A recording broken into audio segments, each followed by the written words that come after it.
Yo, yo, what's up mga kaputik? Ngayong araw-araw ng Biyernes, meron kaming breakfast date ni Mrs. Tara, samahan nyo kami. Muli na naman namin masisilayan ang aming tambayan dito sa Harbor View, guys. At pagdating namin dito, guys, napakapayapa, maaliwalas, at sobrang ganda ng umaga. Ano sabi? Tinanaw ko muna yung dagat, napakabanayad, walang alon. At yun na nga, dumating na ang aming order na breakfast, guys. Kain muna tayo, guys. Maraming salamat sa mga blessing. Basta lagi sa Diyos ang papuri. Shoutout nga pala kay Kagawad Jerry dito sa Harbor View, guys. Sobrang sarap na mga pagkain nila dito. Nga po pala kay tatay.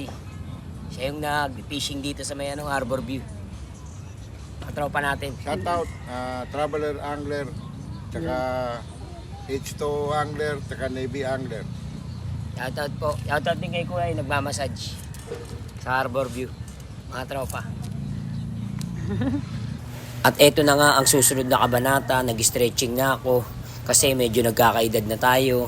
Kailangan na natin iunat ang ating mga buto-buto. At dahil 2026 na, ang New Year's resolution ko ay hindi na ako iinom ng alak, guys. Promise. Ngayong araw lang, guys, pero bukas iinom na ulit ako, syempre. Hindi kumpleto ang pagpunta rito kung hindi ako tatakbo. Kaya tumakbo na ako, mga 5 balik lang, hingal kagad ako, guys. Mabisa pala yung Alfonso, guys. Magpapalit na ako ng brand. Pundador Super Special na iinumin ko para mas mabisa. Para malaman ko rin kung malakas makahingal ang Pundador. Kaya kayo rin, guys, subukan nyo kung anong alak ang malakas makahingal. Para malaman nyo, di ba? Pagkatapos tumakbo, sound trip muna, si kaputik. Basta lagi nyong tatandaan, mata sa langit, paa sa lupa. Baka kaputik yan. Shoutout mga tropa. Shoutout nga pala dyan sa mga nag-iinsayo. Dragon Boat Racing.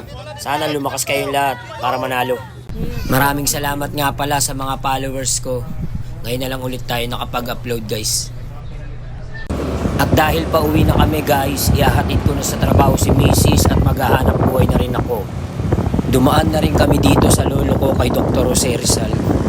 At dahil nasayang ko na naman 3 minuto ng buhay nyo, maraming salamat sa panonood. I love you all.